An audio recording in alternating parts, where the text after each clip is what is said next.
نحمده ونصلي على رسوله الكريم.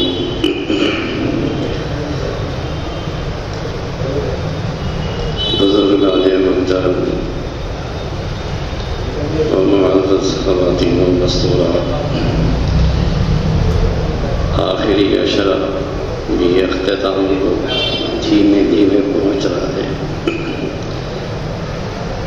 وہ عشرہ جس کو نبی اکرم صلی اللہ علیہ وسلم نے اپنی زبان مبارک سے عتق من النار کہا تھا، آگ سے، جہنم کی آگ سے، جہنم کے بھڑکتے ہوئے شعلوں سے آزادی کا یہ عشرہ ہے. اسی عشرے میں نبی اکرم صلی اللہ علیہ وسلم سب سے زیادہ اللہ تعالیٰ سے دعا و مناجات اور توبہ و استغفار میں لگ جاتے تھے. آئیے ہم توبہ و استغفار کا جائزہ کچھ قرآن اور کچھ حدیث اور کچھ نبی اکرم صلی اللہ علیہ وسلم کے حال کی روشنی میں دیکھتے ہیں. استغفار و توبہ کے وقت انسان پر چونکہ ندامت، شرمندگی و شکستگی طاری رہتی ہے اور اپنے مالک، مربی، محسن کے سامنے شرمندہ ہوتا ہے، اپنے کو مجرم، خطابار، سیاہکار، ہاتھ پھیلائے معافی کا طلبگار سمجھتا ہے. چونکہ یہ کیفیت، یہ حال، یہ قلب و اضطراب جو استغفار و توبہ کے دوران ہوتی ہے، کسی دوسری دعا کے وقت نہیں ہوتی. اسی بنا پر استغفار و توبہ اعلیٰ درجے کی عبادت اور قرب الہی کے بلند ترین مقامات میں سے ایک مقام ہے. یہی وجہ ہے کہ توبہ و استغفار کرنے والوں کے گناہوں اور قصوروں کی نہ صرف بخشش ہوتی ہے بلکہ ایسے لوگوں پر رب رحیم و غفور کی طرف سے خاص رحمت و عنایت، لطف و کرم کی بارش ہوتی ہے. شاعر مشرق علامہ اقبال علیہ الرحمہ نے دربار الہی میں خطا کار انسان کی ندامت، شکستگی سے نکلنے والے آنسوؤں کی کیا قدر و قیمت ہے، اللہ کی بارگاہ میں اس کا کتنا صحیح نقشہ کھینچا ہے. موتی سمجھ کے شان کریمی نے چن لیے، موتی سمجھ کے شان کریمی نے چن لیے، قطرے جو تھے میرے عرق انفعال کے. گناہوں اور ندامت سے جو آنسو نکلتے ہیں، اقبال کا کہنا یہ ہے کہ اللہ تعالیٰ کو اتنے عزیز ہے کہ ان آنسوؤں کو، ان آنسوؤں کے قطروں کو موتی سمجھ کر کے وہ چن لیتا ہے. یہ اس کی شان کریمی ہے. ان کلمات کی روشنی میں رسول اکرم صلی اللہ علیہ وسلم کے کثرت استغفار کی وجہ آسانی سے سمجھی جاتی ہے. استغفار کی تسبیح کی اہمیت و عظمت ہی کا تقاضا تھا کہ اللہ رب العزت نے رسول اکرم صلی اللہ علیہ وسلم کو استغفار و تسبیح کا حکم فرمایا. فسبح بحمد ربک واستغفرہ انہ کان توابا.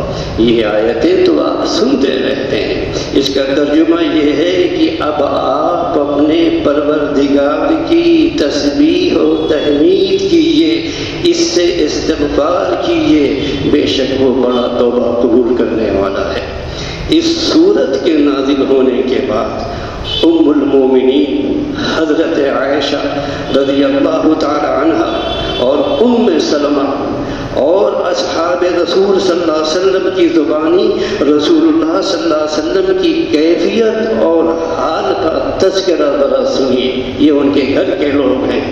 حضرت عائشہ رضی اللہ تعالی عنہ فرماتی ہیں کہ اس سورت کے نازل ہونے کے بعد رسول اللہ صلی اللہ علیہ وسلم جب کوئی نماز پڑھتے تو یہ دعا کرتے سبحانک اللہم ربنا لک ربنا وبحمدک اللہم اغفر لی. یہ بخاری کی روایت ہے. ام سلمہ فرماتی ہے کہ اس سورت کے نزول کے بعد رسول اکرم صلی اللہ علیہ وسلم اٹھتے بیٹھتے جاتے آتے ہر وقت یہ دعا پڑھتے تھے سبحان اللہ وبحمدہ استغفر اللہ واتوب الیہ. اور فرماتے تھے کہ مجھے اس کا حکم کیا گیا ہے اور جناب رسول اللہ صلی اللہ علیہ وسلم اس کی دلیل میں اذا جاء نصر اللہ کی تلاوت فرماتے تھے.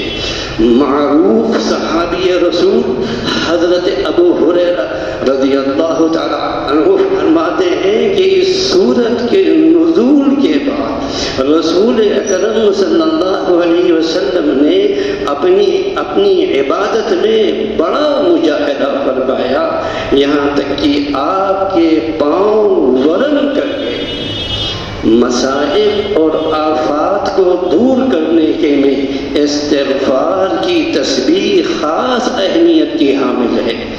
سیدنا یونس علیہ السلام کا تذکرہ اللہ تعالیٰ نے جو قرآن میں فرمایا ہے، ان کی کشتی کو جب طغیانی اور طوفان کا سامنا ہوا تو قرآن اندازی کے بعد ملاحوں نے ان کو سمندر میں ڈال دیا.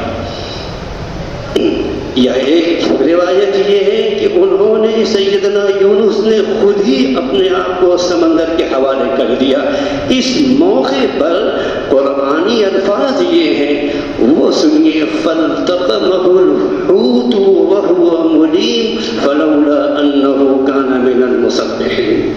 انہیں مچھلی نے نگل لیا فَالْتَقَمَهُ الْحُوتُ، حالانکہ وہ اپنے کو ملامت کر رہے تھے.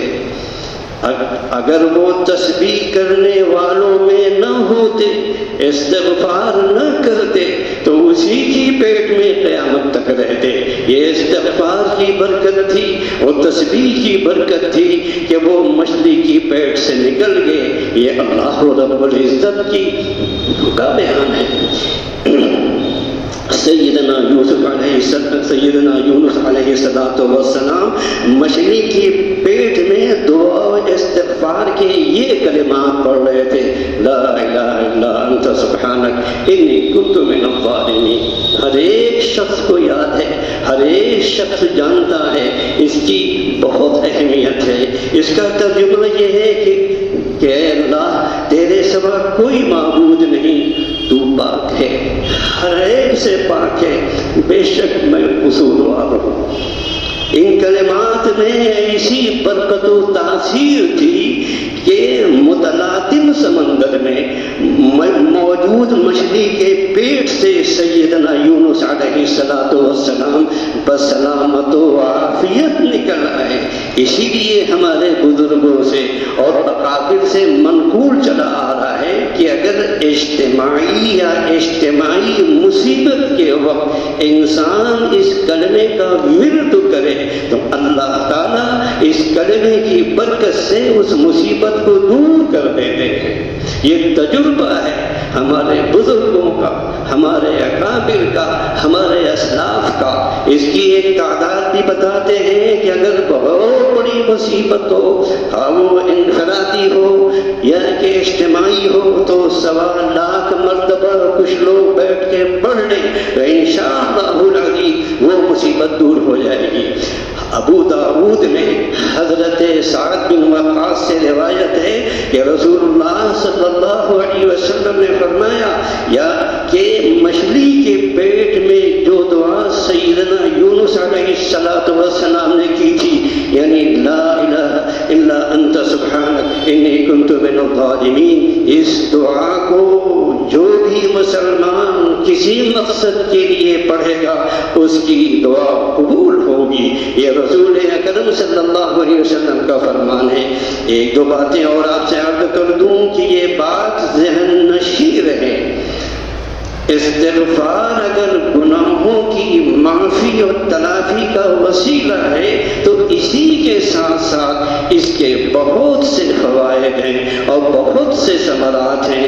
سیدنا نوح علیہ السلام کی اپنی قوم سے نصیحت کا تذکرہ قرآن مجید میں اس طرح موجود ہے، فَقُلْتُ اسْتَغْفِرُوا رَبَّكُمْ إِنَّهُ كَانَ غَفَّارًا يُرْسِلِ السَّمَاءَ عَلَيْكُمْ مِدْرَارًا وَيُمْدِدْكُمْ بِأَمْوَالٍ وَبَنِينَ وَيَجْعَلْ لَكُمْ جَنَّاتٍ وَيَجْعَلْ لَكُمْ انہارا ما لکم لا ترجون للہ وقارا۔ میں نے کہا کہ اپنے پروردگار سے معافی مانگو، بے شک وہ بڑا بخشنے والا ہے، وہ تم پر کثرت سے بارش بھیجے گا، تمہارے مال و اولاد میں ترقی دے گا، باغات عطا کرے گا، تمہارے لیے نہریں بہا دے گا اسی دنیا میں۔ یہ آخرت کی بات نہیں، یعنی استغفار کی یہ برکت ہے۔ تم لوگوں کو کیا ہو گیا ہے کہ اللہ تعالیٰ کی عظمت کا اعتقاد نہیں رکھتے ہو؟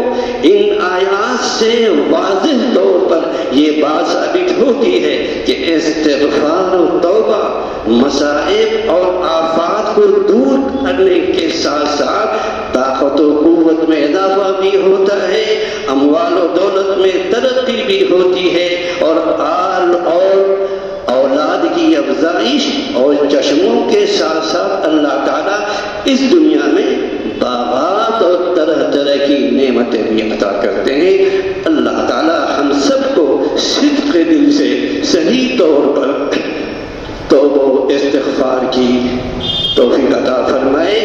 گرہیں اسی سے کھلتی ہیں، تاریکیوں میں کامیابی کا چراغ اسی سے جلتا ہے، بلکہ سب کچھ اسی کے طفیل ملتا ہے۔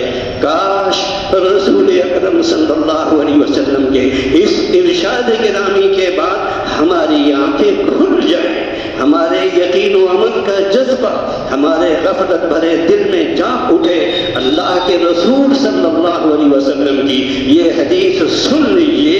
اس کا ترجمہ یہ ہے کہ حضرت عبداللہ بن عباس سے روایت ہے کہ رسول اللہ صلی اللہ علیہ وسلم نے فرمایا، جو بندہ استغفار کو لازم کر لے، یعنی اللہ تعالیٰ سے برابر اپنے گناہوں کی معافی مانگتا رہے، تو اللہ تعالیٰ اس کے لیے ہر تنگی سے، ہر مشکل سے نکلنے اور رہائی پانے کا راستہ بنا دے گا، اس کی ہر فکر اور پریشانی کو دور کر دے گا، کشادگی عطا کرے گا، اطمینان عطا کرے گا، اور اس کو ایسی جگہوں طریقوں سے رزق دے گا جس کا اس کو خیال و گمان بھی نہیں ہوگا۔ عظمت و شان والے دربار الہی کی بھی کیا شان ہے، ہم شما تو اس کا اندازہ بھی نہیں لگا سکتے۔ یہاں فصاحت سے بڑے جملوں کی ضرورت نہیں ہے، ٹوٹے ہوئے دل کی قیمت ہے، درد بری صدا پسند ہے، ٹوٹے پھوٹے جملے اور الفاظ دربار الہی میں یہ آبدار موتی بن جاتے ہیں۔ جو شکست ہو تو عزیز در ہے نگاہ آئینہ ساز میں۔ اللہ تعالی ہم سب کو توبہ و استغفار کی اس اشرے میں توفیق عطا فرمائے۔